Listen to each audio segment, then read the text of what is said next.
A roof is more than just a roof over your head. A roof is your peace of mind, your health and well-being. A roof is starting your family, building your new business, protecting the things you love. A roof is growing your own vegetables, generating your own power. Whatever a roof is to you, at BMI, we care. And we don't just say it, we show it. We launch innovations like BMI Everguard and Airlocks to give you long-term, industry-leading solutions. We invest in the next generation of roofers through the BMI Academy to make sure your contractors have the best training. We bring different teams and disciplines together to collaborate more effectively and give you complete roofing solutions. We unify our entire portfolio of systems in a new, comprehensive website, so all the information you need for your project is in one place. And we combine some of the biggest brands in roofing into one company, so we can do whatever it takes to make more of your roof.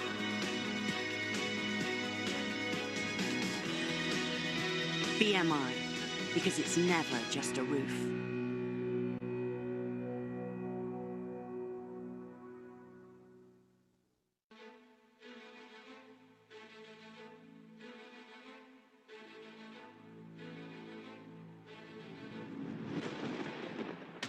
Performance. That's what matters in a building, and it starts with the roof. Your roof needs to perform and protect perfectly, but it's only as strong as the layers of performance that go into it. That's the thinking at the core of BMI Everguard, a complete flat roof system with multi-layered performance. There's a layer of proven product performance with the BMI Everguard TPO membrane. This is backed by additional layers of protection with BMI insulation, vapor control layer, fasteners and accessories. All designed and tested for long-term durability, exceptional weld strength and superior wind uplift performance. No wonder BMI Everguard is certified to European and global roofing standards. But performance is not just about products. Beneath the surface, there's a layer of expertise from BMI customer service, technical support, and decades of roofing experience to ensure your roof performs exactly as you need it to throughout its life. And beneath that, industry-leading training, which helps our roofing contractors install Everguard faster, with minimal disruption and to the highest standards. And there's a layer of reassurance too, that removes the risk from your roof and gives you peace of mind that it'll perform for longer. Guaranteed. All these layers of performance are part of one whole. A fine layer of protection, a profound depth of support that keeps your business, your investment, your assets and your people safe, secure and performing at their best. So whatever the world and the weather have in store, you can rely on a roof that performs. BMI Everguard, because layers of performance create enduring protection. Assalamualaikum warahmatullahi wabarakatuh. Selamat sore Bapak Ibu sekalian. Puji dan syukur kita panjatkan kepada Tuhan yang telah memberikan nikmat sehat, sehingga kita dapat berkumpul pada kegiatan kali ini. Selama bulan September ini, setiap akhir pekan YAI Banten akan menemani sore Anda semua dengan forum desain yang bertema karya arsitek Banten. Sekarang ini kita sudah menginjak ke forum desain 8.0. Ada yang mengikuti dari forum desain 1.0. Sedikit nostalgia forum desain 1.0, perdana kami launching di bulan April. Di bulan Mei ada forum desain 2.0 dan 3.0, dan seterusnya. Bagi yang terlewatkan, silakan mengikuti YouTube YAI Banten. Untuk forum desain ke-8 kali ini, kami beri judul Proses Desain JHL Soliter Gading Serpong. Acara akan dipandu oleh moderator dari pengurus YAI Banten, Jackie Theodore, dan narasumber Muhammad Habibi yang merupakan seorang arsitek pada PDW Arsitek. Sebelum memulai acara forum desain ke-8 kali ini, saya Safira Nur Fauzia, selaku MC acara, pertama-tama akan membacakan tata cara mengikuti acara ini.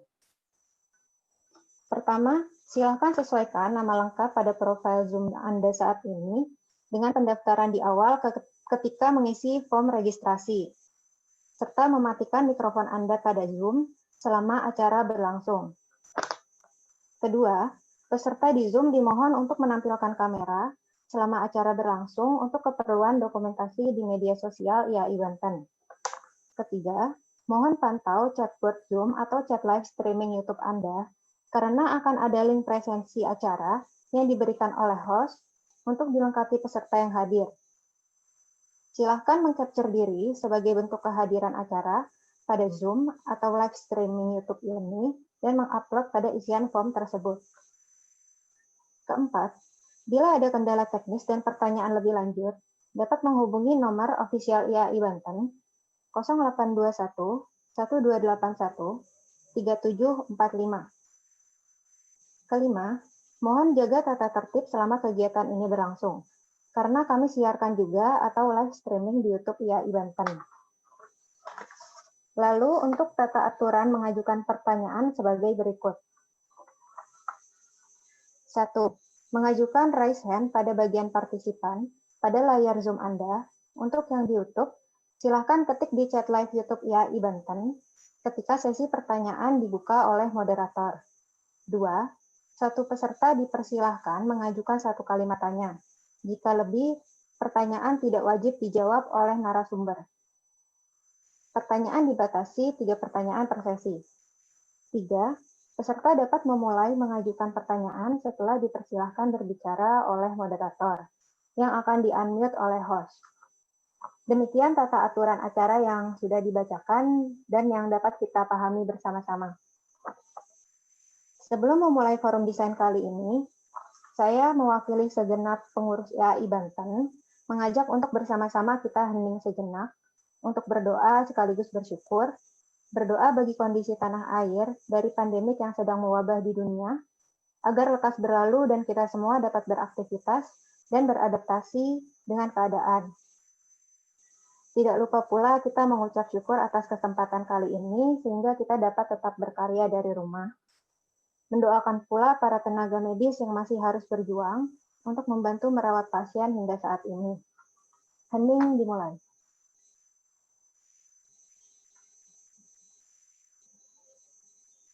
Hening kita cukupkan. Langsung saja kita mulai acara kali ini. Kita sambut moderator kita, Jackie Theodore. Dipersilahkan. Baik, terima kasih Bu Safira. Selamat sore kepada rekan-rekan sejawat. Selamat berkumpul kembali di acara Forum Desain IAI Banten. Sore hari ini narasumber kita adalah arsitek yang merancang Hotel JHL Solitaire, yaitu Mas Habibi dari PDW Arsitek. Saya bacakan sedikit biografi singkat dari Mas Habibi. Beliau lulus dari ITB dan telah berkarir sebagai arsitek selama 7 tahun. Saat ini ITENAS. ITENAS. Iya. Telah berkarir sebagai arsitek selama 7 tahun. Saat ini bekerja di PDW Arsitek. Proyek yang beliau tangani selama ini lebih banyak mendesain bangunan komersial seperti hotel, resort, kantor corporate, hingga perkantoran business park, di mana salah satu karyanya, Grand Rubina Business Park di Rasuna Epicentrum, mendapat penghargaan IAI Awards. Pada kesempatan ini, Mas Habibi akan mempresentasikan satu proyek arsitektur yang beliau kerjakan, yaitu Hotel JHL Solitaire di Gading Serpong. Beliau akan cerita mulai dari tahap konsep desain hingga konstruksi. Demikian pengantar dari saya persilahkan Mas Habibi untuk bisa memulai presentasinya. Oke, baik. Makasih Pak Jaki. Saya coba share screen. Oke, baik. Selamat sore semuanya. Terima kasih kepada IAI Banten, kepada pengurus yang telah memberikan waktunya untuk forum desain ini. Ya seperti yang tadi dijelaskan oleh moderator, saya akan bercerita tentang proses desain JHL Solitaire Hotel. Saya diundang oleh panitia khusus untuk menceritakan proyek ini.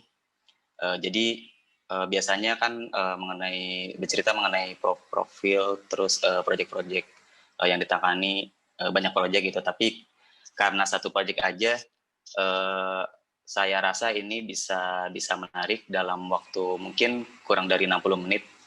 Rasanya bisa cukup untuk menceritakan dari awal proses desain sampai konstruksi.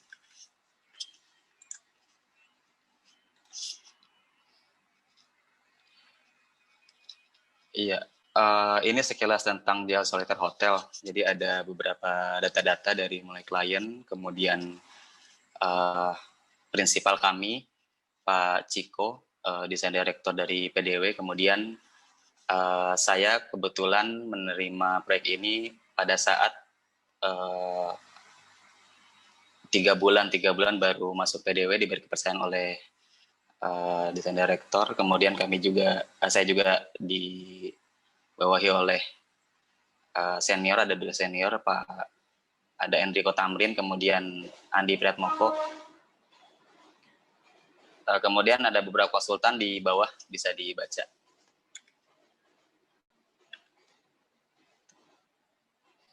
Mohon maaf sebelumnya kalau misalkan ada suara kereta, saya akan mute sebentar, kemudian saya lanjut lagi ya, soalnya rumah saya dekat kereta api. Iya. Jadi ini adalah tampilan dari proyek yang saya tangani, yang akan saya jelaskan 60 menit ke depan. Fungsinya yang sekarang itu adalah hotel. Jadi kami diminta oleh klien.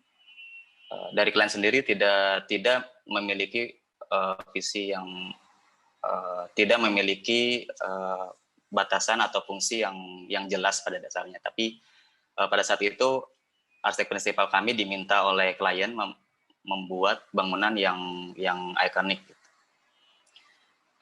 Jadi pada perjalanan kami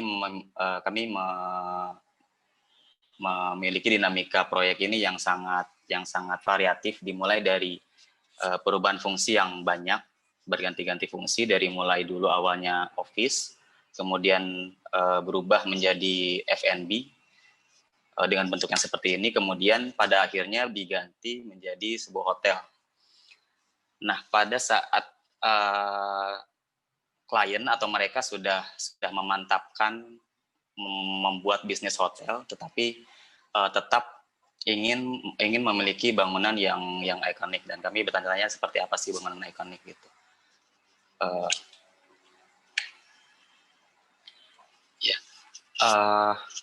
Lokasinya di Gading Serpong yang terbangun di Gading Serpong, karena pada saat kami menerima proyek ini, site yang awal itu pada awalnya di Alam Sutra. Kemudian ketika mereka memantapkan untuk membangun hotel di Alam Sutra, tidak diberikan izin. Kemudian pindahlah ke tanah yang mereka punya juga di Gading Serpong. Lokasinya cukup strategis, berada di simpul jalan. Jadi kalau teman-teman lihat dari arah utara itu dari arah Sumarekon, kemudian yang dari selatan dari Ion mungkin ya, yang dari kanan layar itu dari Foresta. Jadi ketika proyek ini pindah ke site yang baru, keinginan dari klien untuk membuat bentuk yang ikonik menjadi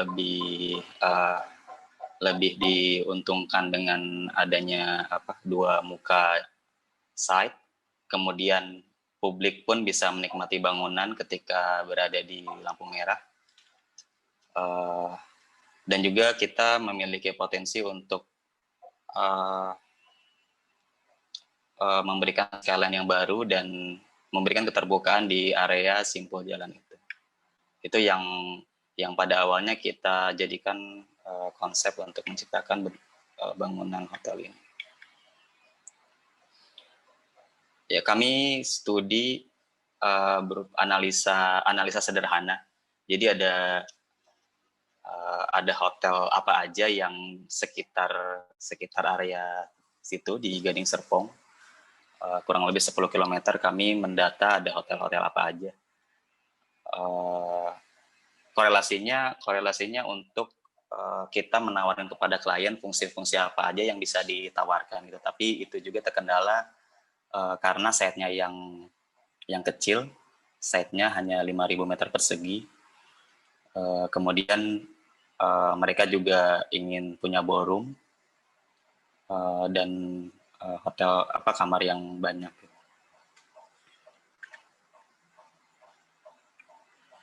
Ini kita coba zoom lagi mengenai site-nya. Ini surrounding yang lebih dekat. Kalau dilihat di atas site yang nomor 2 itu adalah office. Kemudian seberang yang kiri layar, seberangnya office. Project ini tanahnya klien juga yang akan dibangun hotel yang kelasnya lebih rendah. Dan nomor 3 itu kawasan kampus.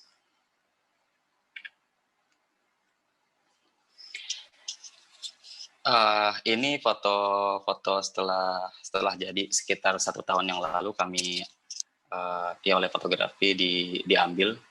Jadi secara fungsi, secara proporsi bangunan, secara bentuk bangunan dibagi semacam dua dialog gitu ya. Ada bentuk yang kontras. Yang atas ovoidal, kemudian yang bawah lebih sederhana, jadi konsepnya perimeter block. Karena perimeter block akan kami fungsikan sebagai facility support untuk hotel, sementara yang ovoidal itu adalah hotelnya itu sendiri. Total dari lantai ini berjumlah 15 lantai, kemudian kamar ada 143.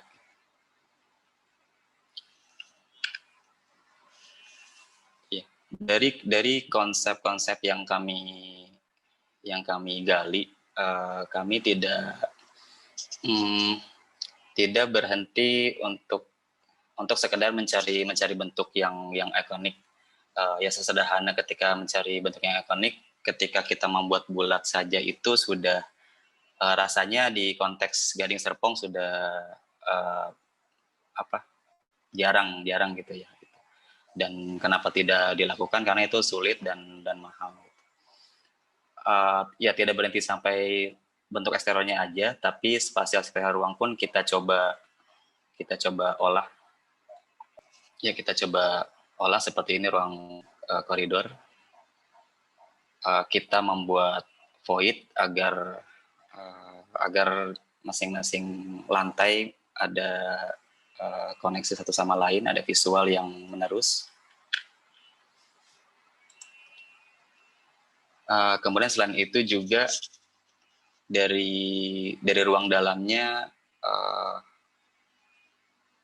merepresentasikan dari bentuk luar yang bulat tadi, yang lonjong. Jadi harapannya orang yang menginap di sini memiliki pengalaman yang berbeda ketika mereka menginap di dinding yang miring, ada yang miring ke arah sisi dalam maupun ke luar.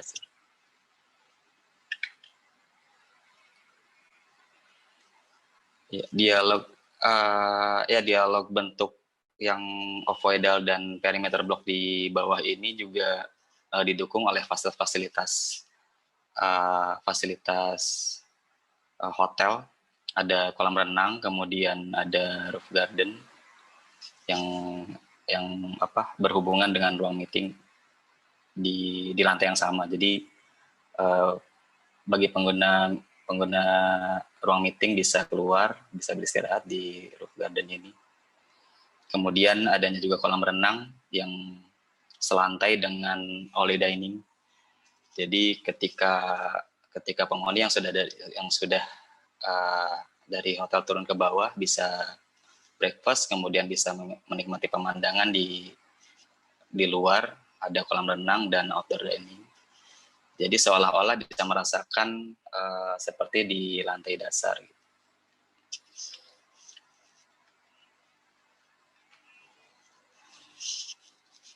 Ya, Ini adalah sketsa tahun 2013, tanggal 13 Februari. Saya tidak tahu meeting pertama pada saat itu. Jadi ini adalah sketsa dari prinsipal kami, Pak Ciko, yang ketemu dengan sang klien. Dari sketsa pertama sudah menunjukkan keinginan klien mengenai bentuk yang seperti ini. Jadi kami menerima proyek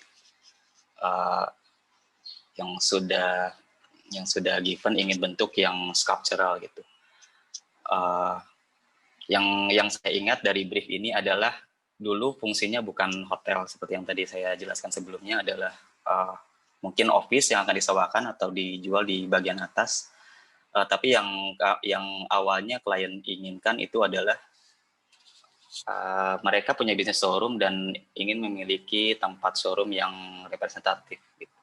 Jadi di bawah situ ada sketsa-sketsa yang agak amorf, itu awalnya ada rencana track atau display buat showroom mobil off-road. Kemudian ada sudah ada ekspresi bentuk bola, bentuk yang lonjong diangkat dan ada kolom di situ yang akan dijadikan sebagai area berkumpul di atas. Jadi cita-citanya sang klien ingin menciptakan semacam tempat kumpul geng motornya, klub motornya beliau, klub motor Harley. Ya, ada studi-studi awal ketika bentuk ovoidal, tetapi dari sketsanya sudah terlihat sudah ingin mencoba membuat sesuatu yang lebih rasional, yang efisien, walaupun kulitnya bulat, elit, tapi dinding-dindingnya diusahakan tegap. Nah, setelah kami menerima briefing awal dari Pak Ciko, kemudian senior saya Enrico, dan juga teman saya ada Hale waktu itu. Ini adalah kick off meeting yang pertama. Jadi kami mengeluarkan 3 opsi. Jadi tidak langsung mendetailkan atau membuat sketsa yang diinginkan klien menjadi satu konsep arsitektur yang langsung mengerucut gitu. Jadi kami coba menggali kira-kira apakah klien memang ingin seperti yang dia harapkan atau hanya angan-angan semata karena mereka melihat referensi dari bangunan dari luar negeri gitu. Ini opsi pertama dibuat oleh senior saya Rico. Kemudian yang opsi 2 lebih sederhana, bentuknya elips. Kemudian ya ada permainan cantilever. Itu opsi yang saya buat. Kemudian ini yang ketiga opsi rekan saya Hale yang lebih fluid gitu. Kemudian terus diskusi kami berjalan, kami terus menggali selain tadi yang terlalu fokus dengan bentuk, kami mencoba memberikan kepada kalian penjelasan bahwa akan beberapa ruang akan tetap kami olah ruang dalam, kemudian kemungkinan adanya pendekatan arsitektur yang ramah lingkungan, kami blow up fasad dengan bentuk yang seperti ini, tetap akan ada elemen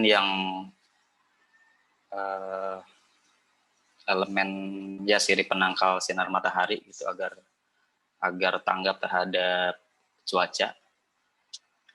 Bagaimana udara bisa masuk, karena pada saat itu kami sangat obses dengan karyanya Richard Rogers, bagaimana perangkat elemen fasad aluminium ekstrusinya itu yang fasadnya sudah unitized, sudah satu komponen utuh, dia satu keping bisa memasukkan udara ke dalam bangunan.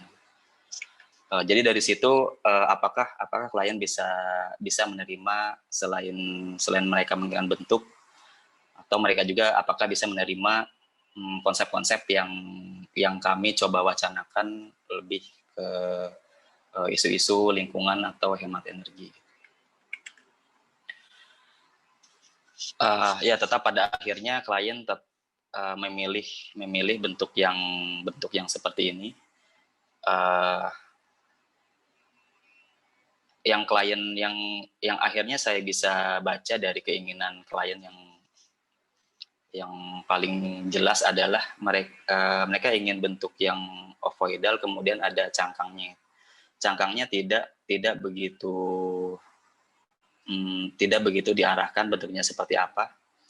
Jadi ada bola, kemudian ada elemen tambahan cangkangnya gitu. Karena di desain-desain sebelumnya kami mencoba beberapa opsi yang cangkang ini.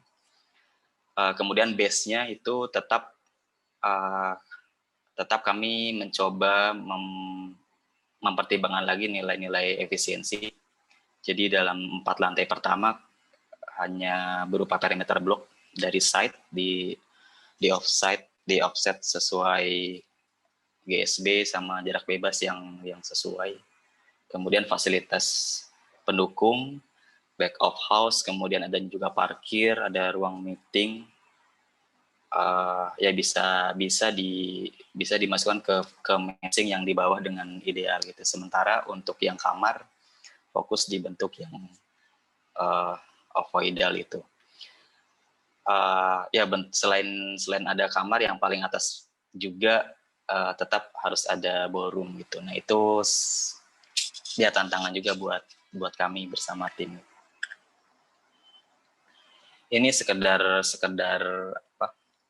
Ya konsep singkat dari site, bagaimana kita mencoba mengapresiasi site. Site tidak hanya untuk menentukan di mana itu main entrance atau untuk side entrance, tetapi bagaimana alur sirkulasi itu bekerja, terutama transportasi publik, kemudian juga bangunan-bangunan di sekitarnya. Dan juga yang terpenting adalah matahari barat yang panas gitu. Kemudian aksesibilitas kami buat praktis saja, jadi looping. Yang sisi kanan itu untuk maksud utamanya, yang sisi bawah itu untuk secondary aksesnya, untuk servis, karyawan, dan lain-lain. Dan interface ini yang selalu kami bersama PDW selalu menjadi fokus utama, selalu menjadi fokus utama ketimbang obses terhadap bangunan yang di atas atau keselawang gitu, karena interface adalah skala bangunan yang dirasakan pertama secara manusiawi, secara skala manusia yang tujuannya akan memberikan keterbukaan di level ground ke lingkungan sekitar.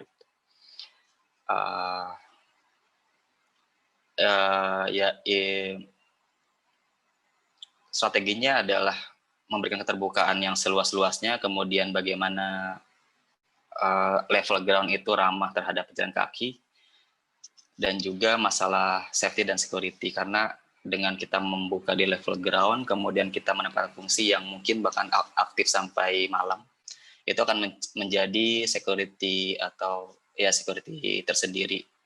Karena kami percaya masalah security itu bisa timbul dari keseganan karena fungsinya itu cukup aktif.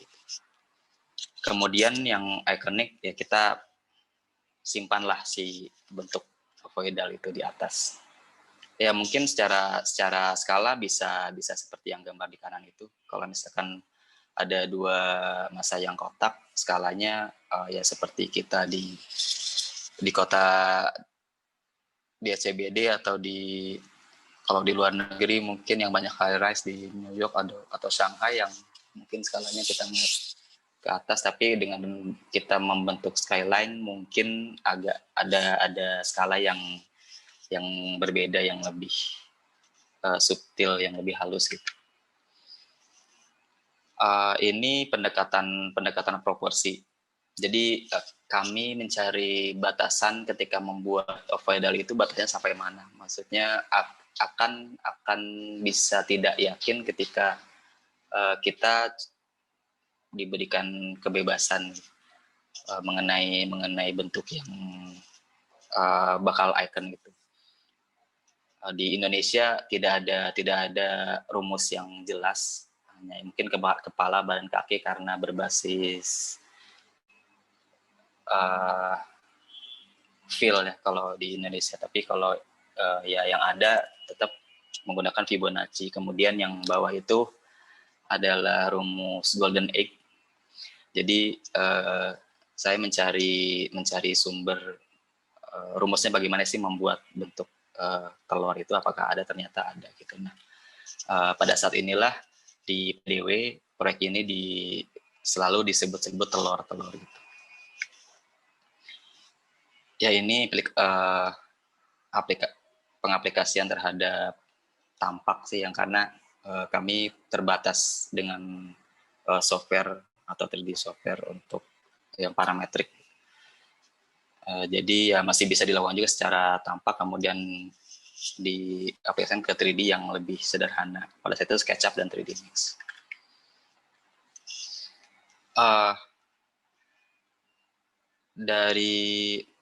Dari situ setelah kita menemukan formula bentuk yang ovoidal, sudah ada formula untuk gambar denahnya, modul sudah ketemu, kemudian kamar-kamar sudah bisa dibagi-bagi.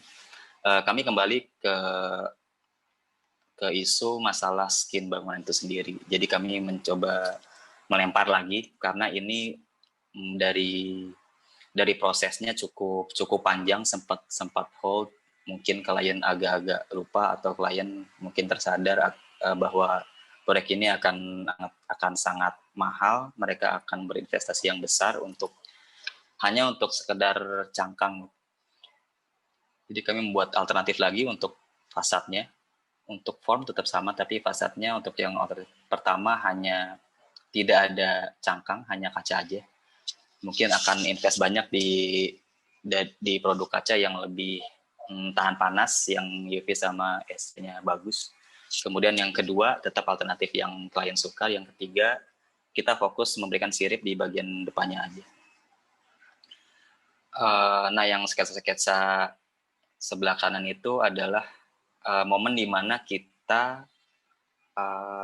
kami arsitek, kemudian konsultan fasad, dan klien, bukan klien yang memberikan tugas ini, tapi representatif klien, PM-nya, itu merasa tidak yakin dan pesimis untuk menciptakan bentuk shell cangkang itu, karena secara penampang, kalau misalkan teman-teman lihat tadi bentuknya segitiga, kemudian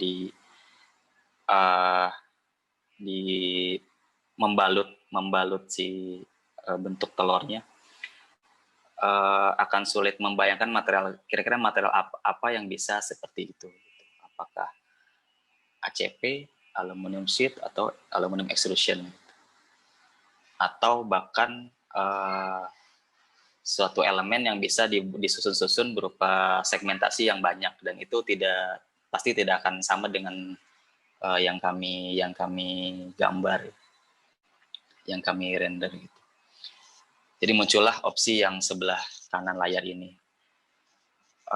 Ya ini inspirasi dari ada proyek PDW juga, Telkom pada saat itu menggunakan sirip-sirip seperti ini. Kemudian yang bawah lebih sederhana. Kelihatannya akan lebih sederhana apabila kalian memilih opsi yang bawah gitu, hanya horizontal, kemudian secara fungsi juga bisa mereduksi panas matahari, dan penempatan sirip horizontalnya bisa nempel di frame-frame kaca yang disusun. Kemudian kami mencoba mencari pembenaran, mencari konsep yang kira-kira gimana ya caranya si klien memilih opsi ini gitu. Karena klien kan dia awalnya ingin memiliki showroom otomotif, kemudian mereka punya klub motor moge.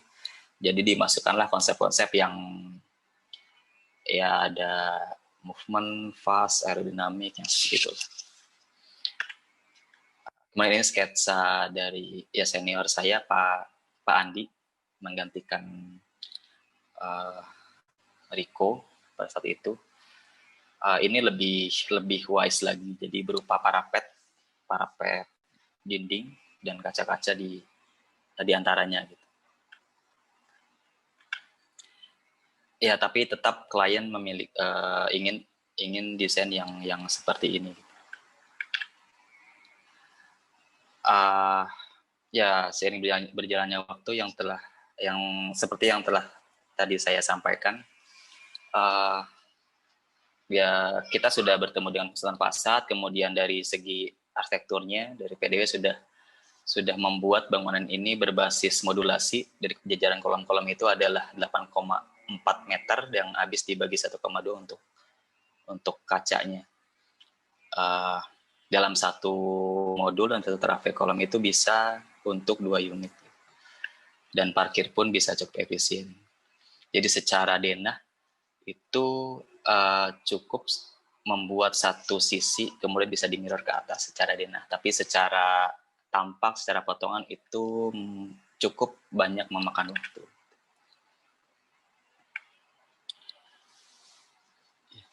Kita masuk ke denahnya.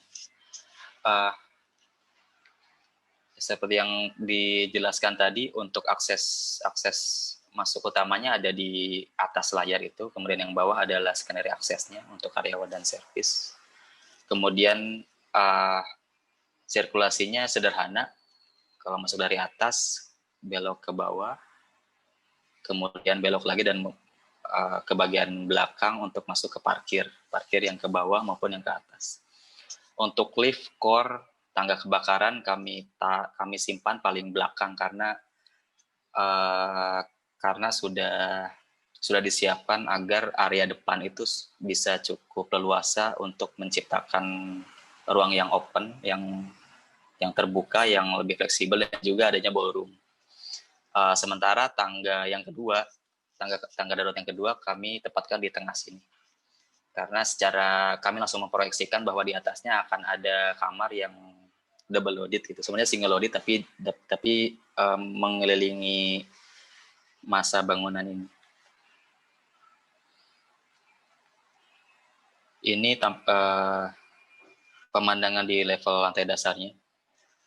Jadi dari drop off, kemudian ada skala ruang yang tinggi 2 lantai, kemudian belok lagi ada drop off yang kedua untuk ke retail, kemudian fasilitas yang lain mungkin untuk meeting gitu. Tapi kalau untuk yang hotel, kemudian ke ballroom di bagian depan sini.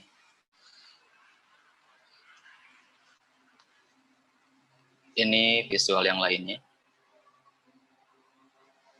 Ini lobbynya.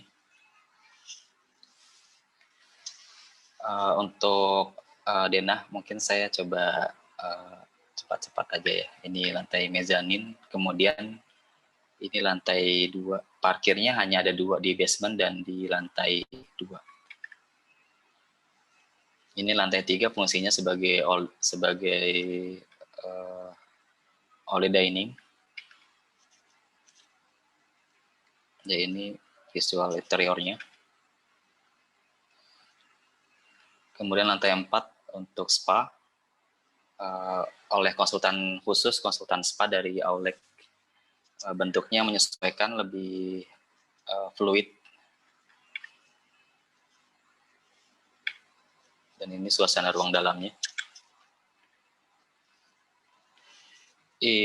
Untuk lantai 5 adalah retail untuk F&B, jadi restorannya di ruang dalam sini, sementara yang luar disewakan juga untuk bar. Jadi ruang-ruang yang walaupun adanya ruang dalam kemudian ruang luar masih bisa dibagi-bagi secara terpisah manajemen retailnya. Dan ruang luar ini pun saya terima info dari klien cukup banyak yang ingin membeli atau menyewa di area ruang yang depan sini, karena sangat terlihat di simpul jalan pada saat malam itu sangat terlihat ramainya. Kemudian ini adalah kolam renang. Dari kolam renang itu sendiri, dari lantai 5 tidak satu level, tetapi diangkat sesuai ketinggian yang diinginkan, yaitu 1,2 meter. Kemudian tidak adanya double slab. Yang kami kontrol adalah memilih waterproof yang baik. Ya mungkin nanti dari supplier BMI bisa menjelaskan mengenai waterproof lebih detail gitu. Untuk ini memang awalnya agak riskan ketika kita merencanakan kolam renang, kemudian dinaikkan dindingnya dan tidak ada double slab untuk pencegahan bocor. Ini visual kolam renang, kemudian di atasnya kolam renang adalah roof garden yang selantai dengan ruang meeting, yang bisa disewakan juga oleh ruang meeting.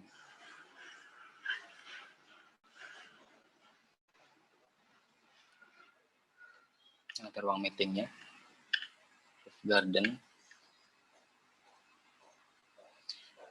Ini adalah denahnya. Jadi denahnya sebenarnya sederhana. Yang membuat rumit adalah bentuk ovoidal tadi.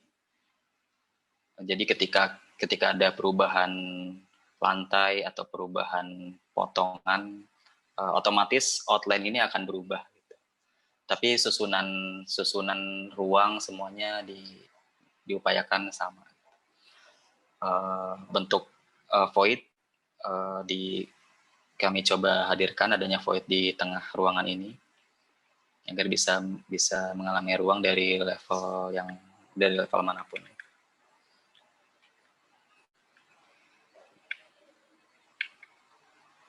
Ini saya cepat aja untuk denah-denahnya. Jadi jika dilihat ini outline-nya berubah makin mengecil, dan ini lantai paling atas, kedua dari atas yaitu ballroom. Ini visual ballroom-nya. Dan ini rooftop-nya. Ketika menggambar denah tadi itu juga jadi lumayan jadi polemik ketika berkoordinasi dengan kontraktor. Biasanya denah yang terhitung adalah 1 meter dari level 00. Tapi ini semua gambar, semua dinding, end of slab atau perimeter lantai, kemudian patokan untuk menempatkan fasad-fasad yang mengelilingi lantai itu semuanya ditulis di level 00. Jadi tidak ada pengertian yang denah itu adalah hasil potongan dari 1 meter di atas lantai. Nah, ini potongannya. Kalau saya tidak salah, pernah ada 2 kali perubahan ketinggian lantai dan penambahan lantai yang itu merubah total di bagian atasnya itu, karena membuat outline dari telurnya itu tidak hanya sekedar meng-offset atau scale, tapi kita membuat ulang. Karena kalau meng-offset itu ada beberapa lantai yang akan memiliki cantilever yang panjang.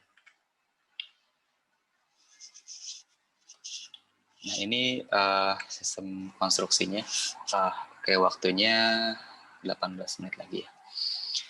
Ya, secara konsep fasadnya berupa shell aluminium sheet. Kemudian adanya catwalk yang mengelilingi kulit bangunan. Fungsinya sebagai maintenance. Jadi bangunan ini tidak menggunakan gondola. Rancangan kami menyediakan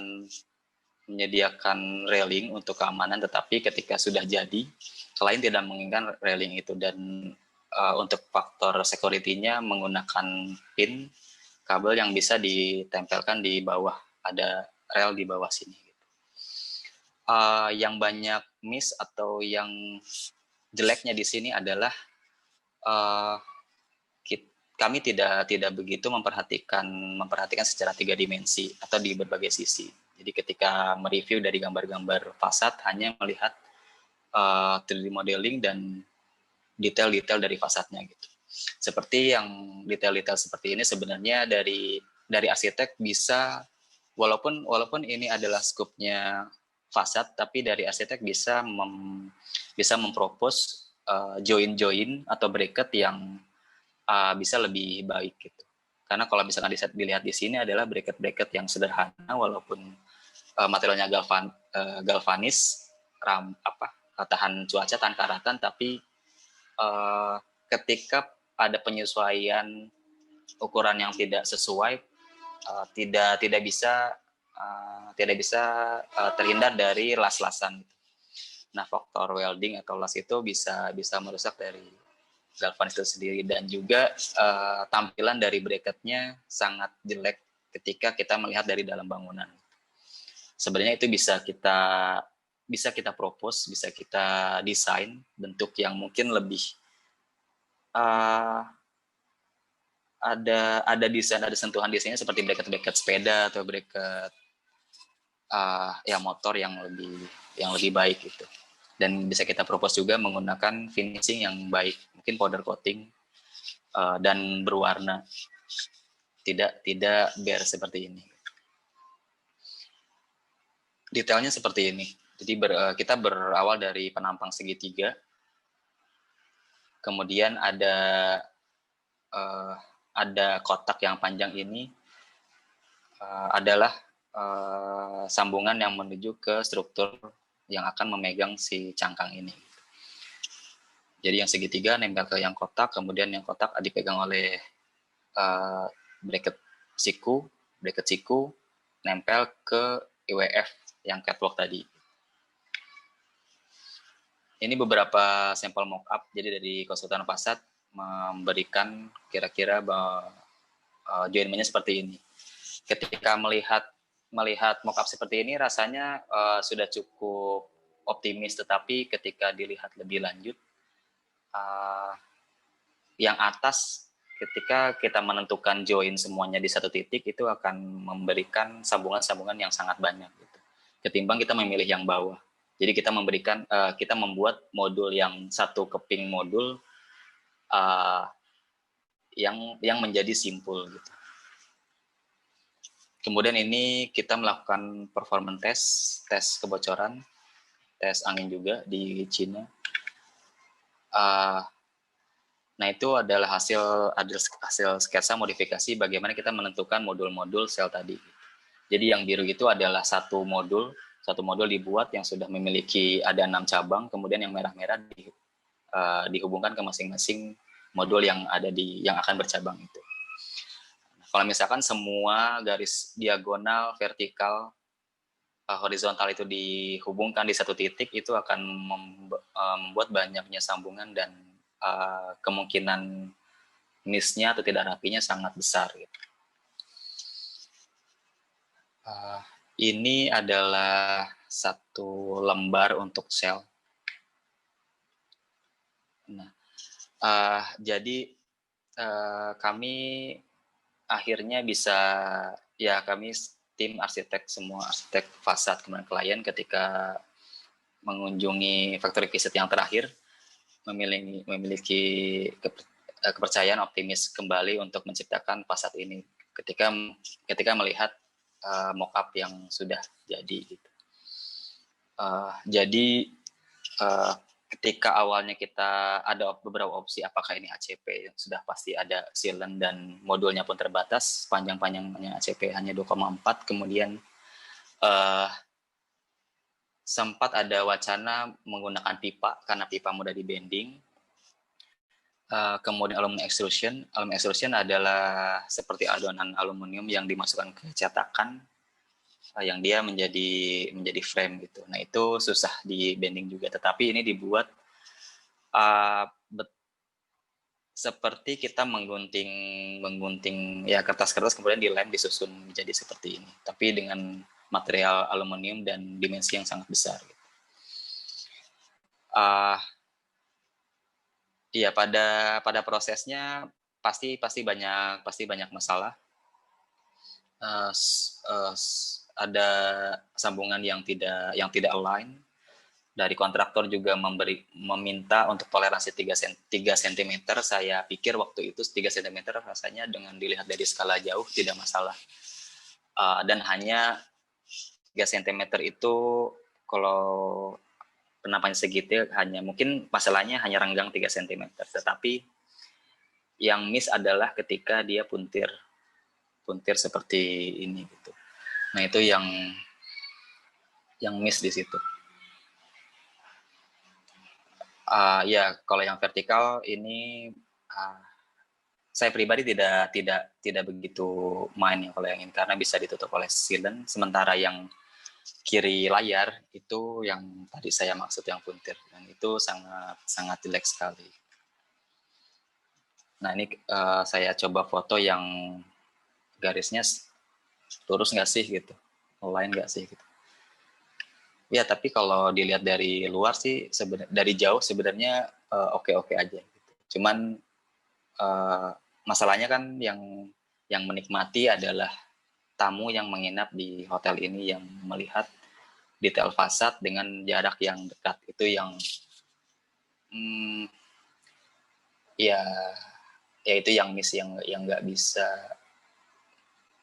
ya masalah waktu atau kemudian kita sibuk mencari material si cangkang ini, ya, akhirnya bisa dipasang, mungkin nggak bisa menyalahkan itu, tapi ya itu mungkin proses kita mencari,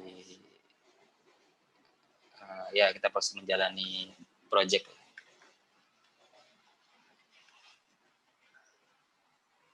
Ini ketika dipasangnya,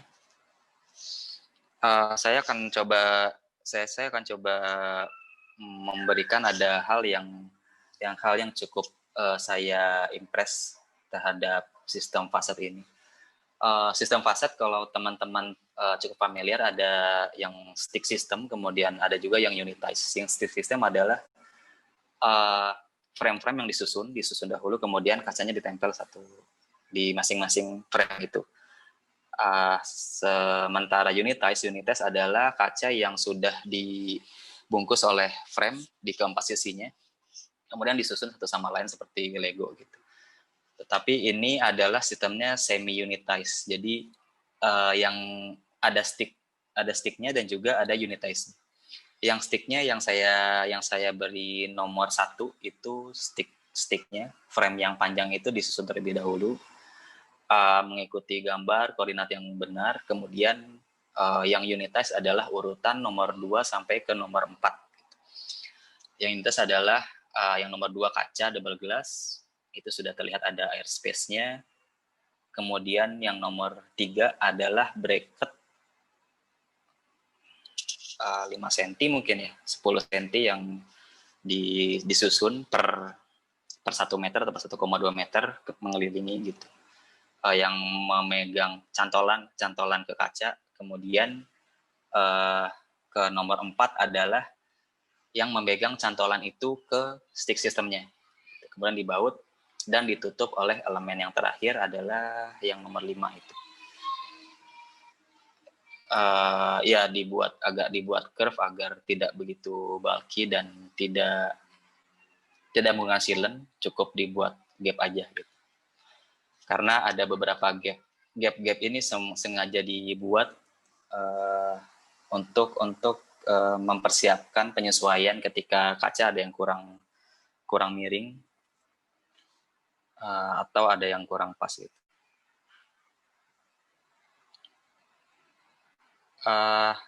Di sini saya akan coba memberikan gambaran basic bentuk sphere atau bola itu adalah berupa segmented. Jadi segmented yang makin banyak itu akan semakin soft, tetapi segmented yang makin kecil maka akan lebih kurang halus gitu. Nah, segmented seharusnya segmented yang dari atas sampai yang ke bawah itu akan sama. Jadi kalau misalkan frame-nya yang paling atas sampai ke bawah itu ada 100, maka di bawah pun akan ada 100 keping frame. Tetapi dengan kondisi yang seperti ini itu tidak bisa terjadi.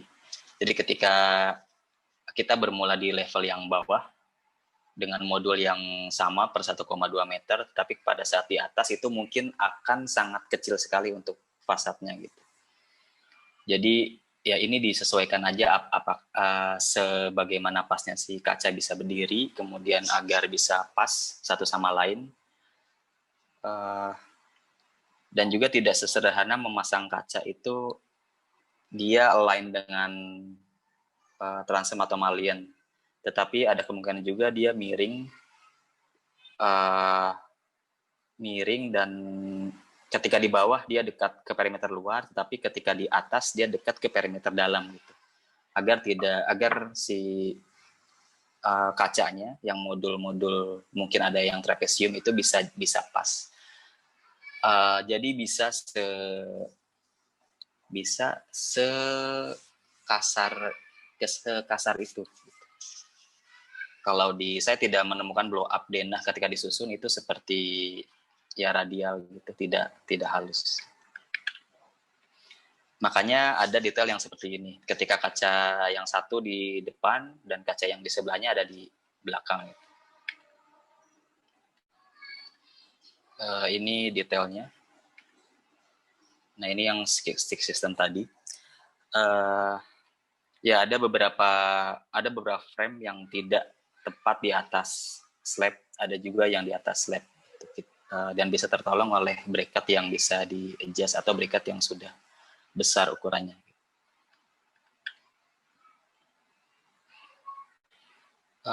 Nah, yang foto yang sebelah kiri adalah gabungan dari stick system dan unitize. Stick system yang kepingannya lebih panjang tadi, dan unitize adalah yang sampai warna silver, kaca dan silver tadi. Kemudian yang foto kanan bawah itu ketika unitize dan pegangan kacanya sudah ditutup oleh elemen yang curve tadi.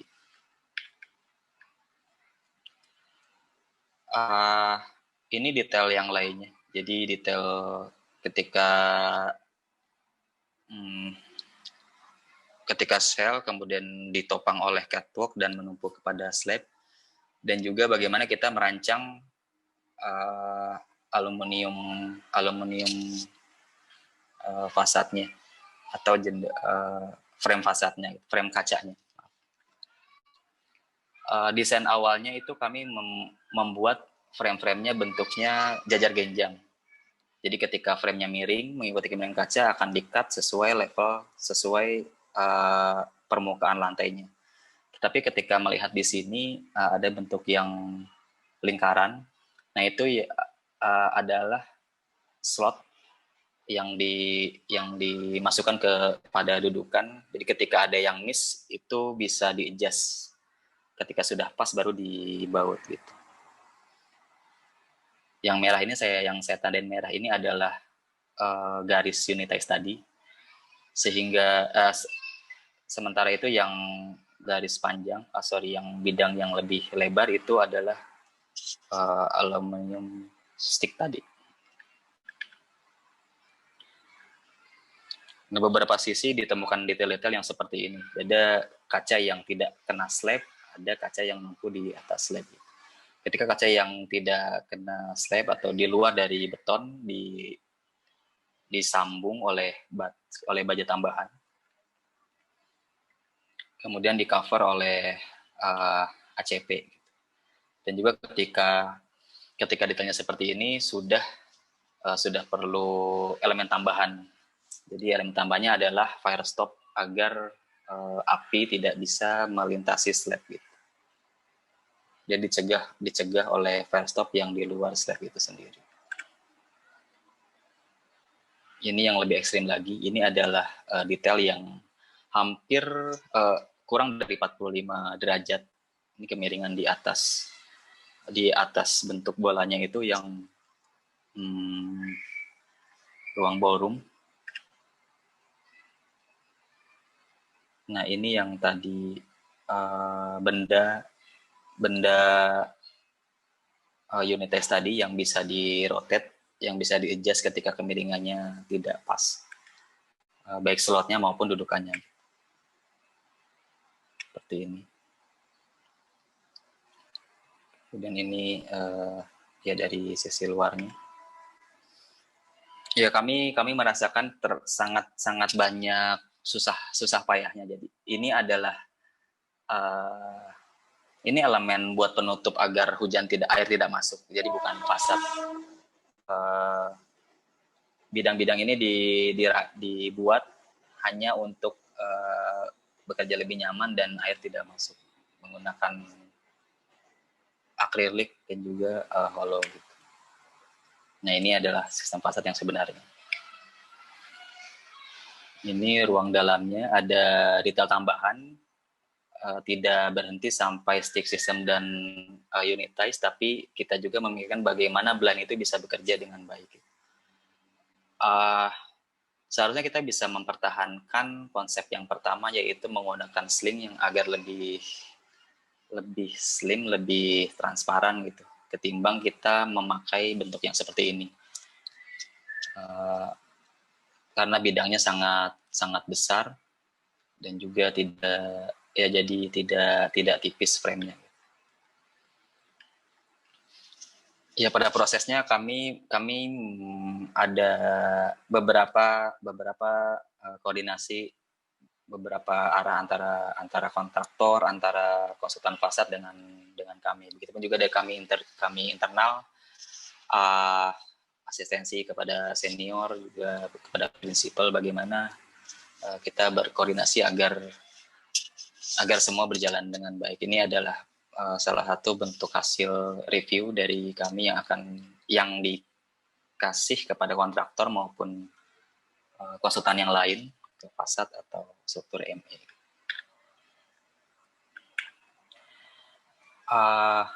Ya, ulasan tadi adalah yang bisa saya bagikan kepada rekan-rekan semua. Kami bersama tim sebenarnya berupaya meminimalisir masalah, baik itu secara desain, manajemen, lingkungan, walaupun tetap sadar bahwa ya tidak ada proyek yang sempurna gitu. Tapi kami mencoba menakar sesuai porsinya agar kami semuanya puas. Ya, ini adalah sebuah seperti antara angan dan realitinya seperti ini. Di balik itu semua banyak hal-hal yang miss. Ada juga kepuasan, banyak beberapa pengetahuan yang bisa diambil.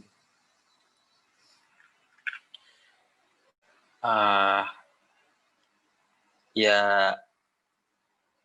sebenarnya proyek ini secara sadar